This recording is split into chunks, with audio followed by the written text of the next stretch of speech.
Ciao a tutti e benvenuti in questo nuovo video del Sunday Retrocade. Come sapete, se avete già visto il primo video, questa è una nuova serie che ho intenzione di portare avanti tutte le domeniche. Con questa serie rigiocheremo ai grandi classici videogiochi degli anni 80 e 90 delle più famose piattaforme come ad esempio il Commodore 64, l'Amiga, ma anche le console e i giochi da bar. In ogni video selezionerò 5 videogiochi, ma non saranno tutti quanti videogiochi strafamosi ed epici. Ok, fatte queste premesse partiamo subito a bomba con il primo videogioco di questo video. Stiamo parlando di California Games.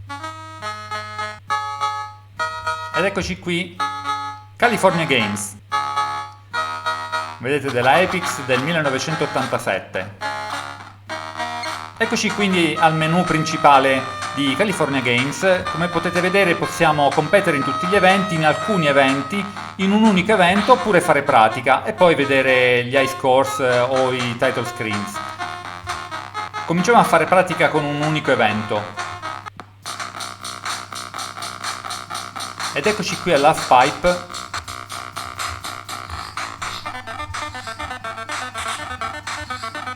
Ecco, siamo partiti. Non mi ricordo assolutamente nulla. Ce la possiamo fare, ce la possiamo fare. Via!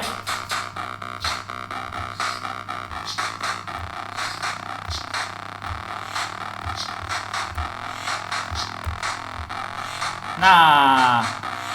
Aia. No!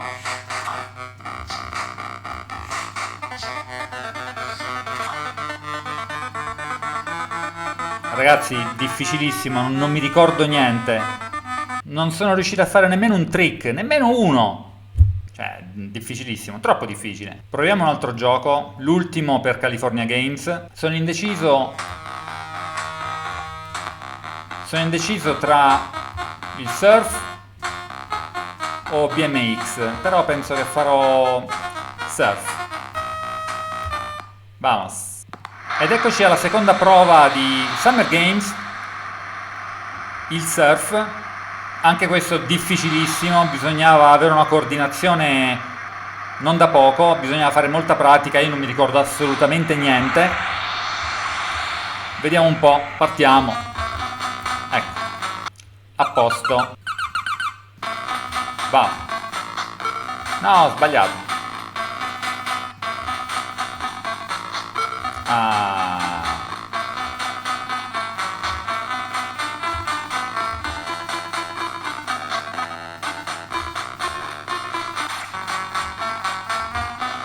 No. Però ho fatto un bel 1.4 di valutazione. Grande! No, per un pelo!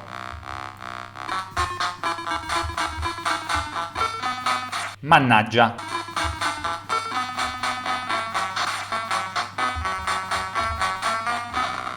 Vabbè, 2.4. Ho quasi raddoppiato la valutazione precedente. Ok, e questo era California Games. Passiamo al prossimo gioco. Ed eccoci al secondo gioco di oggi. Si tratta di Test Drive. Un gioco che io in realtà non ho giocato tantissimo quando ero piccolo perché mi era sempre sembrato un gioco per adulti, per persone più grandi. Mi veniva rappresentato come un videogioco molto complesso, molto complicato. Ed eccoci dunque al videogioco vero e proprio. Sembra abbastanza semplice, ma in realtà è tutto 3D quello che vediamo fuori, a parte il cruscotto. E quindi effettivamente per quei tempi era veramente una cosa innovativa. Proviamo a fare qualcosa perché non mi ricordo. Ah, attenzione, ho trovato.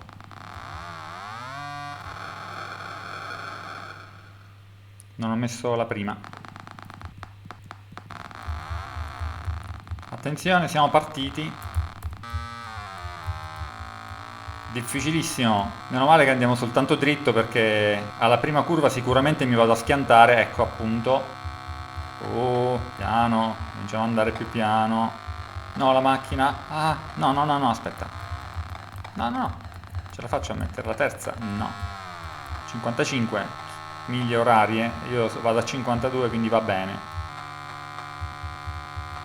Comunque per quei tempi è un bel videogioco fatto molto bene. Sicuramente i comandi, io adesso sto giocando da tastiera, sicuramente non rende molto, però, ripeto, per avere 40 anni è fatto molto bene. La grafica ovviamente è quella che è, ma consideriamo che dovrebbe essere completamente 3D, vero 3D.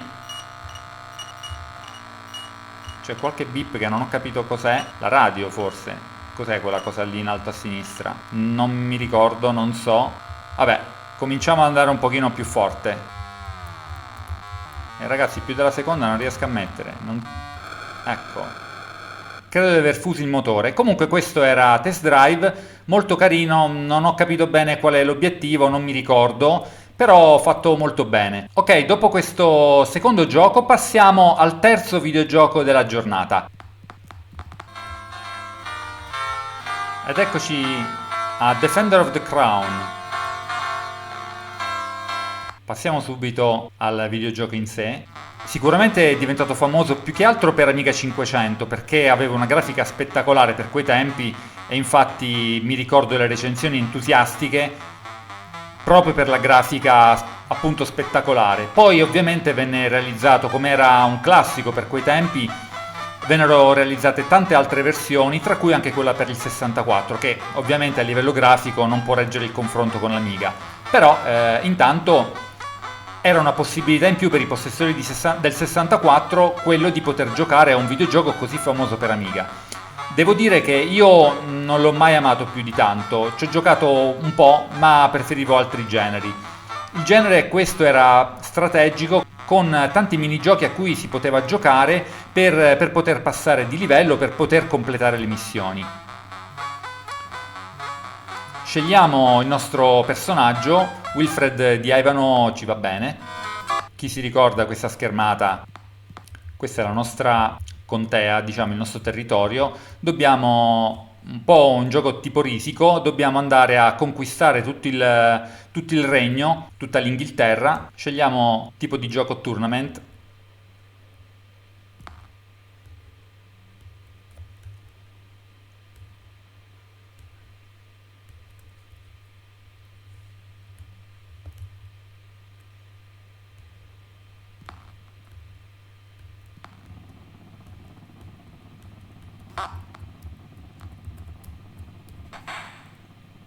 Credo di averlo messo giù. Forse ho vinto.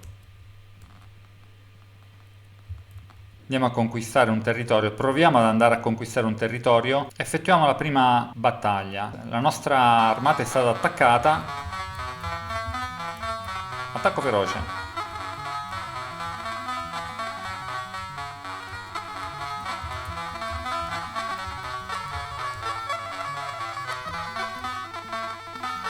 Siamo morti. Ok, basta. E questo era Defender of the Crown. Adesso passiamo al prossimo gioco della giornata. Ed eccoci quindi al quarto gioco della giornata, Karateka.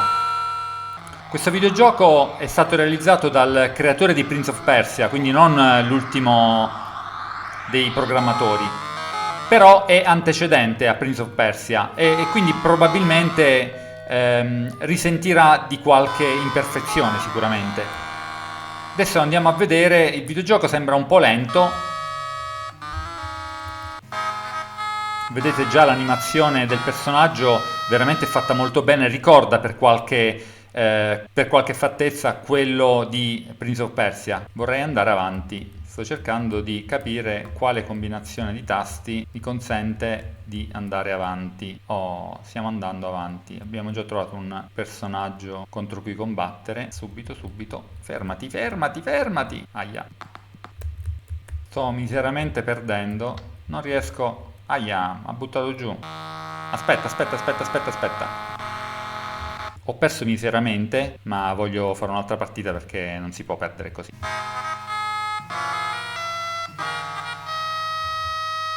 E questo è karateka. Vediamo se riesco a sferrare qualche mossa, se smette di muoversi. Ah, attenzione, ti ho preso. Aia. Il problema è che se vado troppo dietro poi rischio di cadere di sotto.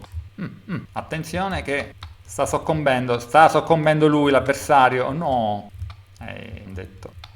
È andata, perché? Perché gli ridà l'energia? Non è giusto. Siamo andati avanti. Aia.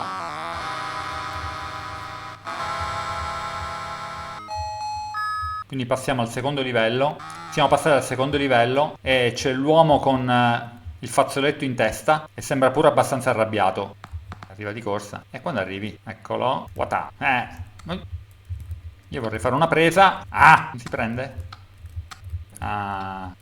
Ti tolgo il fazzoletto dalla testa. Sì, vabbè. Ok ragazzi, per questo gioco è tutto. Passiamo all'ultimo gioco della giornata. E questo quindi è l'ultimo gioco della giornata. Stiamo parlando di Scramble, un gioco molto vecchio, più vecchio rispetto ai giochi che abbiamo visto prima in questo video. Ed ecco che parte. E in effetti, come vedete, il videogioco ha una grafica molto basica, sembra più un videogioco realizzato con uno ZX Spectrum. E vediamo questa astronave, in realtà il gioco è molto molto semplice, c'è questa astronave che sembra a forma di polipo che deve procedere stando attenta a non colpire né le montagne né queste specie di missili, credo che siano dei missili, a me ricordano anche qualcos'altro, ma non fa niente, che partono dalla terra e vanno verso il cielo e appunto non dobbiamo farci colpire, altrimenti se ci colpisce, ma io direi che possiamo anche chiudere così, appunto perdiamo e ricominciamo tutto quanto da capo. Il gioco è molto basico, come vi ho detto, non c'entra assolutamente con tutti gli altri giochi, con il livello di tutti gli altri giochi che abbiamo visto in precedenza, ma anche questo è interessante da scoprire. Ok, questo era Scramble, il quinto gioco di oggi. Passiamo alle conclusioni finali. Questo era l'ultimo gioco della giornata. Mi raccomando, fatemi sapere nei commenti quello che vi è piaciuto di più di questo video, tra i 5 che abbiamo visto. La settimana prossima vedremo altri 5 giochi. Mi raccomando, continuate a seguire questa serie che è il Sunday Retrocade, ma